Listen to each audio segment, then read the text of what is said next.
Hi, I'm Casey Odom, the PGT Recruiting Manager, and this is how our driver applications work once you apply. Once you apply with PGT, you are assigned to a recruiter. That recruiter will reach out to you and get to know you personally. So once your application is reviewed, we will start ordering your reports. We look at your MVR, your PSP score, and your criminal background.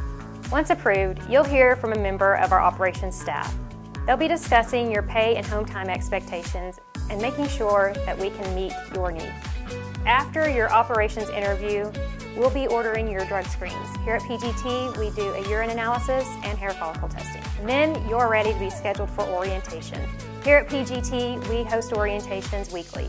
Our orientation is held in Blairsville, Pennsylvania, and we will make all of your travel arrangements. We know that you want to get on the road quickly, so apply today and we'll have you in orientation Monday. Our recruiters are here to build relationships with you. Here at PGT, you are more than just a truck number, you're family.